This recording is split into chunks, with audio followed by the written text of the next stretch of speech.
ஒரு ஊர்ல ஒரு மன்னர் இருந்தார். ஒரு நாள் அவருடைய அரசவைக்கு ஒரு ஓவியன் வந்தான். அவன் சீனா தேசத்திலிருந்து வந்தவன், தாவோ சிந்தனையாளன். அவன் அங்க வந்து மன்னர் முன்னாடி நிக்கிறான். யாரும் செய்ய முடியாத ஒரு காரியத்தை என்னால செய்ய முடியும்னா. இவன் இப்படி சொன்னதை கேட்டதும் ஏற்கனவே அங்க இருந்த அரசவை ஓவியன் ஒருத்தனுக்கு கோபம் வந்துட்டது. இதோ பாரு, இப்படி எல்லாம் பேசக்கூடாது, நான் வேணும்னா உன்னுடைய சவாலை ஏத்துக்கிறேன் அப்படின்னா. நாம 2 பேரும் ஓவியம் தீட்டுவோம், அதை பார்த்துட்டு நம்ம 2 பேர்ல யாரு சிறந்த ஓவியன் அப்படிங்கறத மன்னரே தீர்மானம் செய்யட்டும், என்ன சொல்ற அப்படின்னு கேட்டான் அவன். அவனும் சரின்னு ஒத்துக்கிட்டான். போட்டி ஆரம்பமாச்சு. அரசர் அவங்களுக்கு 2 சுவர்களை ஒதுக்கி கொடுத்தார். 6 மாச காலம் அவகாசம் கொடுத்தார். 2 ஓவியர்களும் அவங்க வேலையை ஆரம்பிச்சாங்க. இரவு பகலா வேலை செய்ய ஆரம்பிச்சுட்டாங்க. 6 மாசம் முடிஞ்சது. அரசர் வந்து பார்த்தார். முதல்ல தன்னுடைய அரசவை ஓவியர் தீட்டி இருந்த ஓவியத்தை பார்த்தார். ரொம்ப பிரமாதமா இருந்தது, பாராட்டினார். இதோ பாரு, உன்னுடைய ஓவியம் அற்புதமா இருக்கு, உயிரோட்டம் உள்ளதா இருக்குது, கலையின் உச்சமே இதுதான், இதை விட சிறந்த ஒரு ஓவியத்தை வேற யாராலையும் படைக்க முடியாது அப்படின்னார். அதுக்கப்புறம் அந்த சீன ஓவியன் கிட்ட போனார். எங்க உன்னுடைய ஓவியம்னு கேட்டார். திரைச்சீலையை விலக்கி விட்டு பாருங்க. மன்னர் வந்து அந்த திரைச்சீலையை விளக்குனார். உள்ள வந்து ஓவியம் இருக்க வேண்டிய இடம் கண்ணாடி மாதிரி தெரிஞ்சது. அவன் அந்த 6 மாச காலமா அந்த சுவரை வந்து தேய்ச்சி கண்ணாடி மாதிரி ஆக்கி வச்சிருக்கிறான். அதுக்கு நேரா எதிர் சுவர்ல அரசவை ஓவியன் தீட்டின ஓவியம் இருக்கு. அது எதிரில் இருந்த இந்த கண்ணாடியில பட்டு பிரதிபலிக்குது. மன்னர் யோசனை பண்ண ஆரம்பிச்சார். அப்புறம் அந்த சீன ஓவியனை பார்த்து கேட்டார். இதை பாரு, நீ என்னுடைய ஆளை வந்து தோற்கடிச்சுட்ட அப்படிங்கறதுல சந்தேகம் இல்லை, ஆனாலும் எங்களை ஏமாத்தி இருக்கிற, எந்த ஓவியமும் நீ வரையிலையே அப்படின்னாரு. அரசே, இதுதான் உண்மையான ஓவியம், உயிருள்ள ஓவியம். இது வந்து மனோபாவங்களை பிரதிபலிக்கும், மாறுகின்ற காலங்களை அப்படியே காட்டும் அப்படின்னா அந்த சீன ஓவியன்.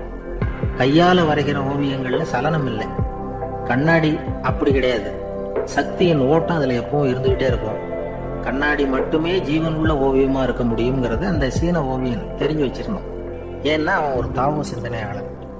ஒவ்வொரு குழந்தையும் இந்த கண்ணாடியோட தான் பிறக்குது. ஆனா நாம என்ன செய்யறோம்னா ஓவியங்களை கண்ணாடி மீது பதிப்பிச்சு விடுறோம். கண்ணாடி நம்மளை பிரதிபலிக்குது. நம்முடைய அழகோ அவலட்சணமோ கண்ணாடியை பாதிக்கிறது இல்லை. ஏன்னா அதுக்கு மனம் கிடையாது. கடந்து போன வினாடியை பத்தி அது சிந்திக்கிறது இல்லை. அடுத்த கணத்தை பத்தின எதிர்பார்ப்பு அதுகிட்ட கிடையாது. அதுதான் பற்றற்ற நிலை. மனிதனுக்கு தேவைப்படுறது அதுதான். கண்ணாடி கிட்ட இருந்து நாம வந்து கற்றுக்கொள்ள வேண்டிய பாடம் இது. வாழ்க்கையில வந்து மனிதர்களை நேசிக்கலாம், உலகின் அழகையெல்லாம் பிரதிபலிக்கலாம், ஆனா எதையும் பற்றி கொண்டு விடக்கூடாது அப்படிங்கிறது பெரியவர்கள் அறிவுரை. துயரம்ங்கிறது பற்றுக்களின் சாயை. கண்ணாடி முன்னாடி நிக்கிறப்போலாம் நமக்கு இந்த ஞாபகம் வரணுமா. ஒருத்தன் சொன்னானா, நான் எப்பவுமே என்னதான் சார் நம்புவேன், மற்றவங்கள நம்ப மாட்டேன். நேற்றுக்கு பாருங்க, திடீர்னு 10 பேர் என்ன அடிக்க வந்துட்டாங்க, நான் ஒருத்தனாவே இதை சமாளிச்சேன் அப்படின்றான் ரொம்ப பெருமையா. அது எப்படின்னு கேட்டாங்களாம். ஒரே ஓட்டமா அங்கிருந்து ஓடி வந்துட்டேன் அப்படின்னு.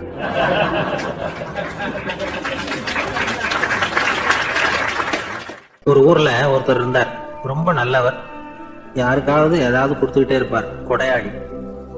தினமும் யாராவது ஒருத்தருக்கு ஏதாவது கொடுக்கலன்னா அவருக்கு தூக்கம் வராது. அப்படி ஒரு பழக்கம்.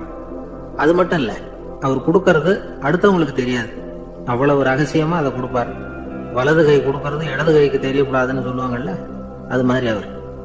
ஒரு நாள் ராத்திரி அவர் ஏற்கனவே தயாரா கட்டி வச்சிருந்த பணம் முடிச்ச கையில எடுத்துக்கிட்டு வீட்டை விட்டு வெளியில வந்தார்.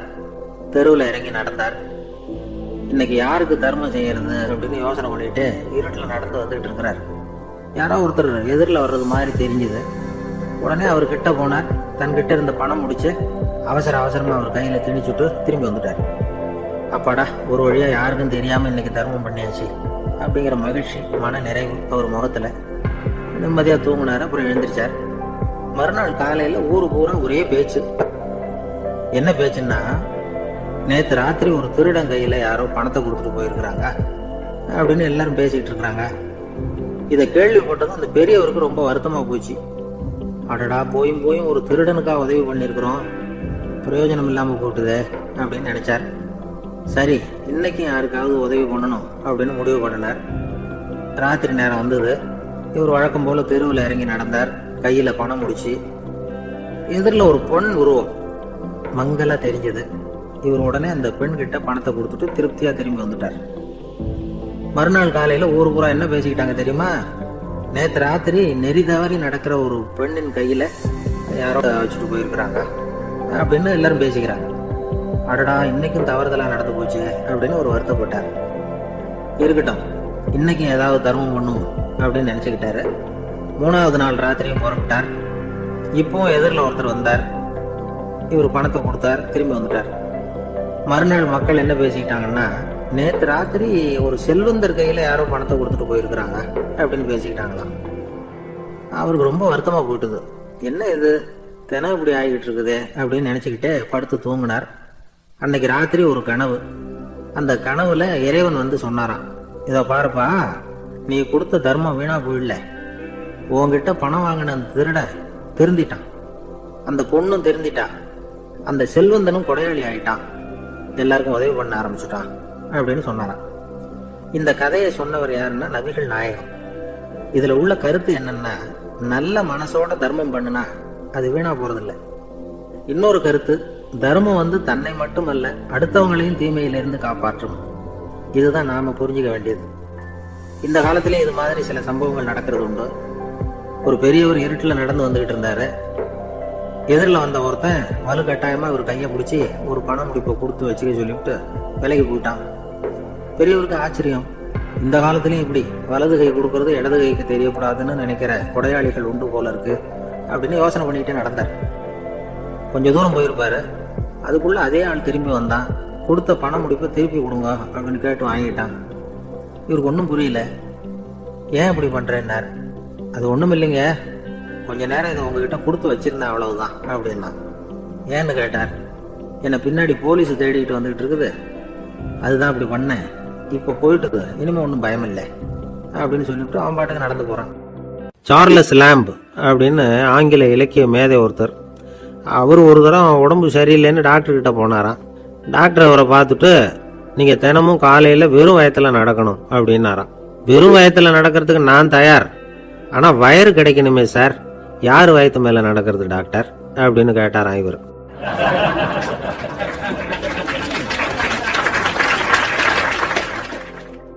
எனக்கு ஒரு உதவி செய்யணும் அப்படின்னு நம்மளை பார்த்து ஒருத்தர் கேட்குறாருன்னு வச்சுங்களேன். உடனே நாம் அவரை பார்த்து என்ன உதவின்னு கேட்போம். இதுதான் சராசரி மனிதர்களின் இயல்பு. ஆனால் ஒருத்தர் எனக்கு ஒரு உதவி செய்யணும் அப்படின்னு கேட்ட உடனே என்ன உதவின்னு கூட கேட்காம சரி செய்கிறேன் அப்படின்னு ஒத்துக்கிறது இருக்கு பாருங்க, அது கொஞ்சம் அபூர்வம். அந்த காலத்தில் ஒருத்தர் இருந்தார். அவர் எப்படி தெரியுமா?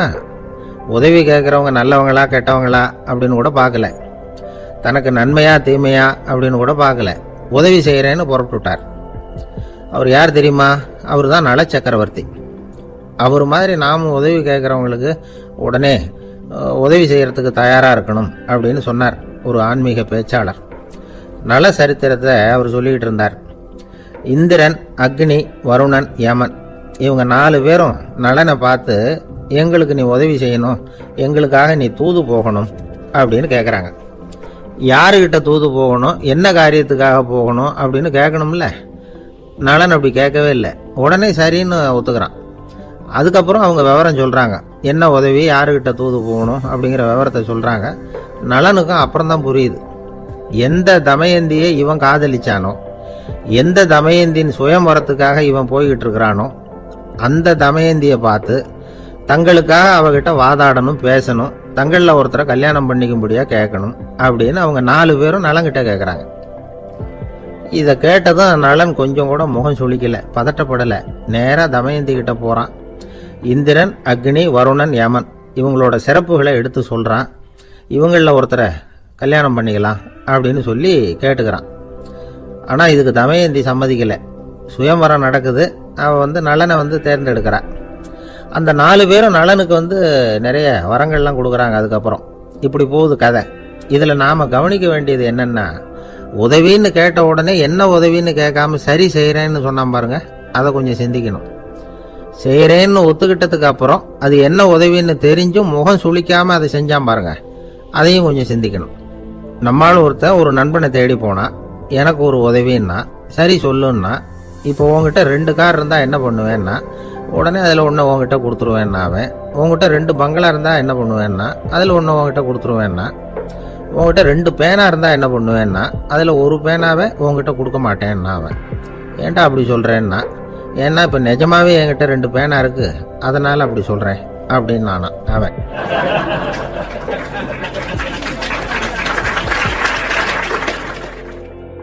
கப்பல் கடல்ல போயிட்டு இருக்கு. புயல், சூறாவளி, அலையெல்லாம் பெருசு பெருசா ரொம்ப உயரமா உண்டாகுது.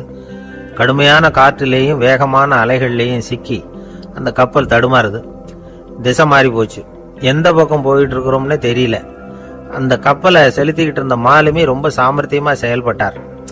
தன்னுடைய அறிவாற்றலையும் திறமையையும் முழுமையா பயன்படுத்தினார். அந்த கப்பலை கட்டுப்படுத்தினார். மெதுவா அந்த சூறாவளியிலிருந்து கப்பலை காப்பாத்தி கரைக்கு கொண்டுட்டு வந்து சேர்த்துட்டார். மாலுமின்னு ஒருத்தர் இருந்ததுனால அந்த மரக்கலம் காப்பாற்றப்பட்டது.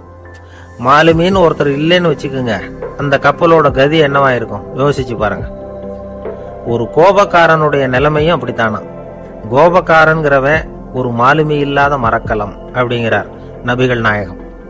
கொந்தளிக்கிற கடல்ல கொடுமையான அலைகளின் உச்சியில அல்லல் படுகிற மரக்கலத்தை விட மோசமானது கோபக்காரனின் நிலைமை அப்படிங்கிறது அவருடைய கருத்து. அது மாதிரி இதுன்னு சொல்லல, அதை விட மோசம் இது அப்படிங்கிறார். ஏன் தெரியுமா? ஒரு கப்பல் கடல்ல தடுமாறினா அதை சரிப்படுத்த மாலுமி இருக்கிறார். அவர் தன்னுடைய சாமர்த்தியத்தினால அதை கட்டுப்படுத்தி சரியான வழிக்கு கொண்டுட்டு வந்துருவார். ஆனா கோபக்காரனுடைய நிலைமை அப்படி இல்லை அப்படிங்கிறார் நபிகள் நாயகம். மனித மனம் ஒரு மரக்கலம், அறிவு அதுல இருக்கிற மாலுமி. மாலுமி மரக்கலத்தை செலுத்துறான், அவனுக்கு கட்டுப்பட்டு அது ஓடுது. ஆனா கோபக்காரன்கிற மனுஷங்கிட்ட அறிவுங்கிற மாலுமி சரியா வேலை செய்ய மாட்டான். ஏன்னா கோபம் அந்த மாலுமியின் கண்களை அவிச்சிரும், காதுகளை கேட்காம பண்ணிவிடும். கண்ணையும் காதையும் மூடி விட்டு கப்பலை ஓட்டுனா எப்படி ஓட்டுறது?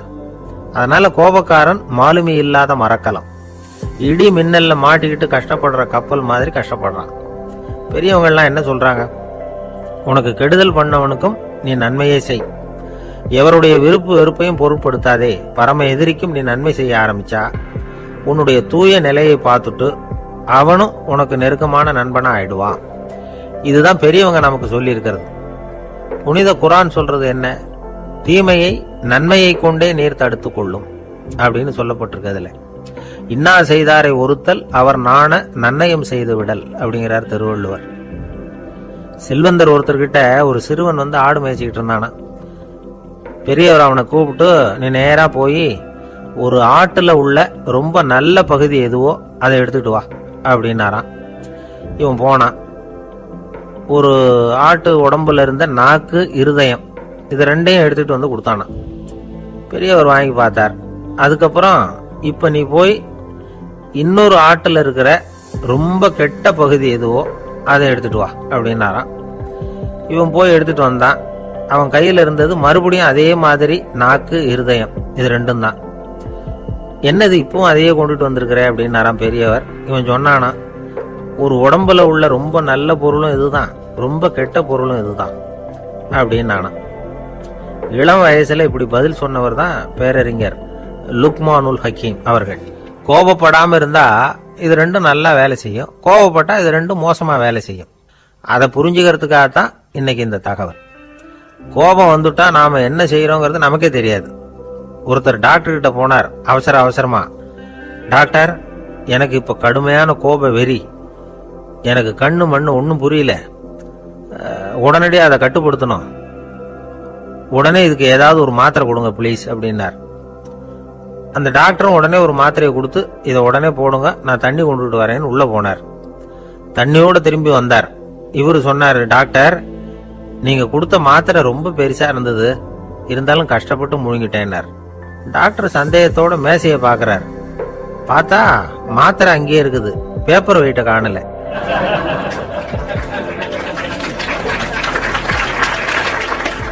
ஒரு நண்பர் சினிமா படம் தயாரிக்கிறவர், அவர்கிட்ட ஒரு நாள் பேசிக்கிட்டு இருந்தேன்.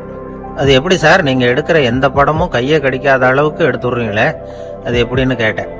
அது ஒன்றும் பெரிய விஷயம் இல்லை சார், பெண்களுக்குன்னு சில உருக்கமான காட்சிகள், இளைஞர்களுக்குன்னு சில நடனங்கள், அடிதடி காட்சிகள், அப்புறம் வயசானவங்களுக்குன்னு சில ஆன்மீக காட்சிகள், சின்ன பிள்ளைங்களுக்கு சிரிப்பு, இப்படி எல்லாமும் சேர்த்து நான் படம் எடுக்கிறேன். மசாலா படம்னு பேர். இது ரொம்ப பெருசா இல்லைன்னாலும் ஓரளவுக்கு சுமாரா ஓடிரும், கையை கடிக்காது அப்படின்னார். இது ஒரு உத்தி. சில பத்திரிகை ஆசிரியர்களும் இந்த உத்தியை கையாளுறது உண்டு. இந்த உத்திக்கு பார்னம் உத்தி அப்படின்னு பேரு. பார்னம் எஃபெக்ட் அப்படின்னு சொல்லுவாங்க. அதாவது ஃபீனியஸ் டி பார்னம் அப்படின்னு ஒருத்தர் அமெரிக்காவில் இருந்தாராம். அதாவது 19ஆம் நூற்றாண்டுல அமெரிக்காவில் கொடிகட்டி பறந்த ஒரு சர்க்கஸ் நிறுவனத்தின் அதிபர் அவர். இந்த உலகத்துல ஒவ்வொரு நிமிஷமும் ஒரு ஏமாளி பறந்துகிட்டே இருக்கிறான் அப்படிங்கிறது அவருடைய சித்தாந்தம். ஒவ்வொருத்தரையும் திருப்திப்படுத்துற அளவுக்கு அம்சங்களை கொஞ்சம் கொஞ்சமா கலந்து கேளிக்கை நிகழ்ச்சிகளை நடத்தினது தான் அவருடைய மகத்தான வெற்றிக்கு காரணம். அதனால அந்த உத்தியை யார் கடைபிடிச்சாலும் சரி, அதுக்கு பார்னம் உத்தி அப்படின்னு பேர் வந்துட்டுது. ஜோசியம் சொல்றவங்களுக்கும் இந்த உத்தி தான் கை கொடுக்குது. ஒரு விஷயத்த ஒருத்தருடைய கோள் நிலைகள் அல்லது கையெழுத்து நிரூபிக்கிறதாக அவர்கிட்ட சொன்னா அதை அவர் நம்பிவிடுவார். ஆனா அந்த விஷயம் நல்லதா இருக்கணும், நேர்மையானதா இருக்கணும், அதாவது பாசிட்டிவா இருக்கணும். 8ஆம் இடத்துல குரு, 9ஆம் இடத்துல சனி, நீங்க ஒரு பெரிய மேதை தான் அப்படின்னு சொல்லுவாங்க. கேட்குறவங்களுக்கு அதை மறுக்கிறதுக்கு மனசு வராது. அப்படி சொல்லும் பொழுது கூடவே என்ன கொஞ்சம் முன்கோபம் அதிகமாக இருக்கும், இருந்தாலும் அது உடனே மறைஞ்சிரும் அப்படின்னு சில அற்ப விஷயங்களையும் சொன்னாலும் அதையும் சரிதான்னு சொல்லி ஒத்துக்குவாங்க. ஆளுமையை எடை போடுகிற ஒரு நிறுவப்பட்ட உத்தியின் மூலமாக தன்னுடைய குணாதிசயங்கள் கண்டுபிடிக்கப்பட்டதாக அவர் நம்புறது தான் இதுக்கு காரணம். இந்த மாதம் பணத்தட்டுப்பாடு கொஞ்சம் இருக்கும், உடம்புல ஏதாவது கொஞ்சம் அசௌகரியம் இருக்கும், வீட்டுக்குள்ள லேசா மனஸ்தாபம் வரலாம், இது மாதிரி பொதுப்படையா சிலதை சொன்னாலே போதும் மக்களை நம்ப வச்சுடலாம். இதெல்லாம் நமக்கு மட்டும்தான் ஏற்படுது அப்படின்னு சொல்லி அவங்க நினைக்கிறது தான் காரணம். இதுதான் பார்னம் உத்திங்கிறது. மனிதர்கள் பாராட்டுகளை விரும்புறதும் விமர்சனங்களை வெறுக்கிறதும் பார்னம் உத்தியின் அடுத்த கூறு. அதனால ஒருத்தருக்கு ஜோசியம் சொன்னாலும் சரி, அவருடைய ஆளுமையை மதிப்பிடுறதாக இருந்தாலும் சரி, அவரை புகழற மாதிரி இருந்தாலும் சரி, அப்படி இருந்தாதான் அது சரியா இருக்கும். சாதகமான விஷயங்களை அதிகமாகவும் பாதகமான விஷயங்களை நாசூக்காவும் சொன்னா மக்கள் அதை நம்பிடுவாங்க. ஒருத்தரை கருமின்னு சொன்னா ஏத்துக்க மாட்டார். அதையே கொஞ்சம் மாத்தி நீங்க கொஞ்சம் சிக்கனமான ஆசாமி அப்படின்னு சொன்னா நீங்க சொல்றது சரிதான் சார் அப்படிம்பார். நீங்க பெரிய செலவாளி தான், இருந்தாலும் நல்ல விஷயங்களுக்கு தான் செலவழிப்பீங்க அப்படின்னு சொல்லணும். இப்படி இந்த பார்னம் உத்தியை கடைபிடிச்சு இன்னைக்கு வெற்றிகரமா காலம் தள்ளுறவங்க நிறைய பேர் இருக்கிறாங்க. இந்த உலகத்துல ஒவ்வொரு நிமிஷமும் ஒரு ஏமாளி பறந்துகிட்டே இருக்கிறான் அப்படிங்கிறது தான் ஃபீனியஸ் பார்னம் அவர்களுடைய நம்பிக்கை. அதை விட அடுத்தவங்களை ஏமாளியா நினைக்கிற மனுஷர்கள் தான் இன்னைக்கு உலகத்துல ரொம்ப அதிகம். ஒருத்தர் தன்னுடைய மேல் அதிகாரிகிட்ட போய், ஐயா ஒரு நாள் லீவு வேணும், என் தங்கச்சிக்கு கல்யாணம் அப்படின்னார். அவரு பார்த்தார், ஒரு 10 நிமிஷம் வெளியில இருங்கன்னார்.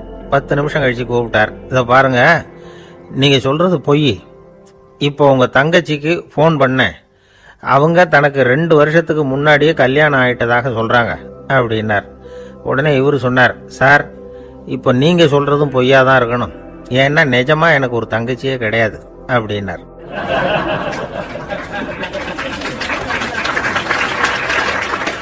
காலை நேரம், கடற்கரை ஓரம், காலை வீசிக்கிட்டு கையை வீசிக்கிட்டு ஏதோ சண்டைக்கு போற சிப்பாய் மாதிரி எல்லாரும் நடந்து போயிட்டு இருக்கிறாங்க. நடைப்பயிற்சி. அதுல நமக்கு தெரிஞ்ச ஒருத்தர் எதிரில் வந்தார் ரொம்ப வேகமா. என்ன சார் வாக்கிங்க அப்படின்னு கேட்டோம். அவரால் ஆமாம்னு பதில் சொல்ல முடியல, அவ்வளவு கஷ்டம். மூச்சு விடுறதுக்கே வாயை திறந்து திறந்து மூடிட்டு இருக்கிறார். எங்க பேசுறது? கொஞ்சம் நின்று நிதானிச்சு மூச்சு விட்டுட்டு அதுக்கப்புறம் சொன்னார் ஆமா அப்படின்னு. என்ன சார் இவ்வளவு வேகம்னோ? உங்க பேச்சை கேட்டுட்டு தான் சார் நடக்க ஆரம்பிச்சோம். நீங்க தான் அடிக்கடி சொல்லிட்டு இருந்தீங்க நடக்கிறது நல்லதுன்னு. அன்னையிலேருந்து ஆரம்பிச்சுட்டேன், ஆனால் ரொம்ப கஷ்டமா இருக்குது சார். இப்ப பாருங்க, உங்ககிட்ட சுலபமா பேசக்கூட முடியல, மூச்சு வாங்குது, உடம்பு கூட வலிக்கிறது மாதிரி இருக்கு அப்படின்னு அவர் பாட்டுக்கு பேச ஆரம்பிச்சுட்டார். உங்களை யாரு சார் இவ்வளவு வேகமா நடக்க சொன்னது? வேகத்தை குறைங்க, மெதுவா நடங்க அப்படின்னும். நீங்க நடக்கிறதுனால என்னென்ன சௌகரியம்னு அன்னைக்கு சொன்னீங்களே தவிர சௌகரியமா நடக்கிறது எப்படின்னு சொல்லலையே அப்படின்னாரு அவர். இன்னமும் லேசா மூச்சு வாங்கிக்கிட்டே சொன்னா கூட இவர் சொல்றதுல ஒரு நியாயம் இருக்கு. அதனால இந்த நடைப்பயிற்சி பண்றவங்க கவனிக்க வேண்டிய சில முக்கியமான குறிப்புகள் இருக்கு. அது என்னென்னங்கிறத அவங்க தெரிஞ்சுக்கணும். அது தெரிஞ்சு வச்சுக்கிறது நல்லது. இதெல்லாம் மருத்துவ நிபுணர்கள் சொல்ற குறிப்புகள். அவங்க என்ன சொல்றாங்க தெரியுமா? உங்க வயசு 40க்கு மேலையா? உங்க எடை இருக்க வேண்டியதை விட 10 கிலோ அதிகமா இருக்குதா? நீங்க புகை பிடிக்கிறவரா? இதய நோய், இரத்த நாள நோய், உயர் ரத்த அழுத்தம் இப்படி ஏதாவது உங்களுக்கு உண்டா அப்படின்னா நீங்கள் உங்கள் இஷ்டத்துக்கு வரிஞ்சு கட்டிக்கிட்டு நடைப்பயிற்சி பண்ண ஆரம்பிச்சிடாதீங்க. முதல்ல ஒரு மருத்துவ பரிசோதனை பண்ணிக்கோங்க, அதுதான் நல்லது அப்படின்னு அவங்க சொல்கிறாங்க. நடக்கிறப்போ, உடற்பயிற்சி செய்கிறப்போ மார்பு பகுதியில் அல்லது வேற எங்கேயாவது தொடர்ந்து வலி இருந்ததுன்னா பயிற்சியை நிறுத்தி விட்டு டாக்டரை போய் பார்க்கணும். நடைப்பயிற்சி பண்ணுறப்போ உங்கள் சக்திக்கு தகுந்த மாதிரி மெதுவாக அதிக கஷ்டம் இல்லாமல் முன்னேறலாம். அங்கே என்ன போட்டியாக வைக்கிறாங்க, முந்திக்கிட்டு போய் என்ன பண்ண போகிறோம், பரிசா வாங்க போகிறோம். அதனால் நிதானம் அவசியம் அப்படிங்கிறது அவங்க ஆலோசனை. தொந்தரவு கொடுக்காத ஷூ, ட்ரெஸ்ஸு இதுகளை உபயோகப்படுத்துங்க. பாதத்தில் ஆடு தசை இருக்குல்ல, அங்கே ஏதாவது பிரச்சனை இருந்ததுன்னா டாக்டரை பாருங்கள். இந்த பாதத்தில் வலி வரும் அந்த இடத்துல. வெயில் காலமாக இருந்தால் தலைக்கு தொப்பி வச்சுக்கோங்க. பனியில் நடந்தாலும் அப்படி தான், தலையை பத்திரமா பார்த்துக்குங்க. நம்மக்கிட்ட ஏதோ கொஞ்சம் உருப்படியாக தெரியறது அதுதானே. உடற்பயிற்சிக்கு முன்னாடி பின்னாடி பயிற்சி செய்கிறப்போ நிறைய தண்ணி குடிக்கலாமா. முதல் 1 மாதத்துக்கு கொஞ்சம் தளர்த்தியாக சாவகாசமாக நடக்கலாம். மணிக்கு 3 அல்லது 4 கிலோமீட்டர் வேகம்னு வச்சுங்களேன். அதுக்கப்புறம் வேகத்தை அதிகப்படுத்தலாம். மணிக்கு 6 அல்லது 8 கிலோமீட்டர் அளவுக்கு நடக்கலாம். நல்ல கையை வீசிக்கிட்டு நடக்கணும். மூச்சு விடுற எண்ணிக்கை அதிகரிக்கணும். இது மாதிரி ஒரு 30 நிமிஷம் நடக்கலாம். தனியாக நடந்து போகிறதுக்கு உங்களுக்கு என்னமோ மாதிரி இருக்குதா, கூட யாரையாவது சேர்த்துக்குங்க. ஒரு குரூப்பாக சேர்ந்து போகலாம். நடக்கிறதுங்கிறத ஒரு சந்தோஷமான சமாச்சாரமாக ஆக்கிக்கணும். தினம் இப்படி நடக்க வேண்டி இருக்குதே அப்படின்னு புலம்பிக்கிட்டே போகக்கூடாது. சில பேர் நடக்கிறப்போ கடந்த காலத்தை அசை போட்டுக்கிட்டே போவாங்க. சில பேர் வருங்காலத்தை அசை போட்டுக்கிட்டே போவாங்க. சில பேர் முக்கியமான திட்டம்லாம் இப்படி நடக்கிறப்ப தான் தீர்மானம் பண்ணுவாங்க. நடக்கிறதுனால மன இறுக்கம் குறையுது, பரபரப்பு குறையுது, மன ஆற்றல் பெருகுது, தன்னம்பிக்கை வளருது, முதுமை தள்ளி போகுது, செயல்திறன் அதிகரிக்குது. இதை தவிர உடம்புக்கும் பல விதமான சௌகரியங்கள் ஏற்படுது.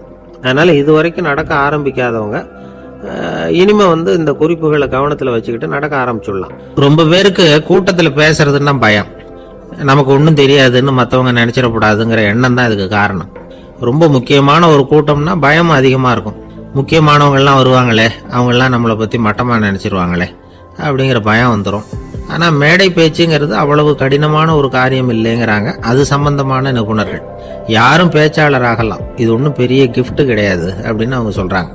நீங்கள் ஒரு சிறந்த பேச்சாளர் ஆகணுமா அப்படின்னா அதுக்குன்னு சில ஆலோசனைகளை சொல்லி வச்சிருக்கிறாங்க அனுபவசாலிகள். முதல் ஆலோசனை என்னன்னா, உங்கள் பேச்சு எளிமையாக இருக்கணும். ஏதாவது ஒரு கருத்து அல்லது 2 கருத்து சொன்னால் போதும். 20 அல்லது 30 கருத்துக்களை சொல்லிகிட்டே போகக்கூடாது. 2வது ஆலோசனை, நீங்கள் என்ன பேச போறீங்கிறது முதல்ல உங்களுக்கு நல்லா புரியணும். அதுக்கப்புறம் தான் அதை அடுத்தவங்களுக்கு புரிய வைக்க முடியும். எப்படி ஆரம்பிக்க போகிறோம், எந்த கருத்தை முக்கியமாக வலியுறுத்த போகிறோம், எப்படி முடிக்க போகிறோம் அப்படிங்கிறத முதல்ல நல்லா சிந்திச்சு மனசில் வச்சுக்கணும். கடைசியாக என்ன சொல்கிறீங்களோ அதுதான் கேட்குறவங்க மனசில் நிற்கும். 3வது ஆலோசனை என்னென்னா, உங்கள் பேச்சு சுருக்கமாக இருக்கணும். ஒரு 15 நிமிஷம் பேசுறது ரொம்ப பொருத்தம். மணிக்கணக்கில் பேசிக்கிட்டு இருக்கிறது நல்லதில்லை. 4வது ஆலோசனை, நீங்கள் பேசுறது உண்மையாக இருக்கணும். உங்களுக்கு உண்மையான அனுபவங்கள் இருக்கும், அதை சொல்லலாம். உங்களுடைய உண்மையான அனுபவங்களை மற்றவங்களோட பகிர்ந்துக்கணும், அதுதான் முக்கியம். 5வது ஆலோசனை, ஆரம்பத்தில் கொஞ்ச நேரம் உங்களை பற்றியும் எதிரில் உள்ளவங்களை பற்றியும் சம்பந்தப்படுத்தி ஏதாவது பேசி ஒரு நெருக்கத்தை ஏற்படுத்திக்கணும். ஒவ்வொருத்தரும் இப்போ இவர் பேச போகிறது நம்ம சம்பந்தப்பட்டது அப்படின்னு நினைக்க ஆரம்பிச்சிருவாங்கல்ல, அதுக்கப்புறம் அவங்க கேட்க தயாராகிட்டாங்கன்னு அர்த்தம். எதிரில் உட்காந்துருக்கிற கூட்டத்திலிருந்து 3 பேரை தேர்ந்தெடுங்க. அதாவது வலது பக்கம் ஒருத்தர், நடுவில் ஒருத்தர், இடது பக்கம் ஒருத்தர். அதாவது உங்களை ரொம்ப கனிவாகவும் ஆர்வமாகவும் பார்க்குறவராக பார்த்து தேர்ந்தெடுத்துங்க மனசுக்குள்ள. நீங்கள் பேசும்பொழுது என்ன பண்ணணும்னா, இவங்களை நேருக்கு நேராக மாறி மாறி பார்த்துக்கிட்டே பேசுனீங்கன்னா நீங்கள் ஏதோ ஒட்டுமொத்த கூட்டத்தையும் பார்த்து பேசுறதாக ஒரு உணர்வு அதை ஏற்படுத்திவிடும். 6வது ஆலோசனை என்னன்னா, சொற்பொழிவுன்னா நீங்கள் பேசணும், படிக்கக்கூடாது. எழுதி படிக்கிறது நல்லா இருக்காது. குறிப்புகள் வேணும்னா வச்சுக்கலாம். படிக்கிறது பேப்பர்லேருந்து வர்றது மாதிரி இருக்கும், பேசுறது இதயத்திலேருந்து வர்றது மாதிரி இருக்கும். அப்புறம் 7வது ஆலோசனை சொல்கிறாங்க. அது என்னன்னா, மேடையில் ஏறி நின்ன உடனே இயல்பாக மூச்சை இழுத்து விட்டுங்க, இயல்பு நிலைக்கு வாங்க, அதுக்கப்புறம் இயல்பாக பேச ஆரம்பிக்கலாம் அப்படிங்கிறாங்க. இவ்வளவும் பேச்சு கலையில் வல்லுநர்களாக இருக்கிறவங்க சொல்லுகிற ஆலோசனைகள். இதையெல்லாம் கடைபிடிச்சா நமக்கும் அதுக்கும் வெகு தூரம்னு நினச்சிக்கிட்டு இருந்த ஒன்று இப்போ கிட்டத்தில் நெருங்கி வந்துடும். நாம் சொல்கிறபடியெல்லாம் அது கேட்கும். ஒரு பேச்சாளர், அவருக்கு சுருக்கமாகவே பேச தெரியாது.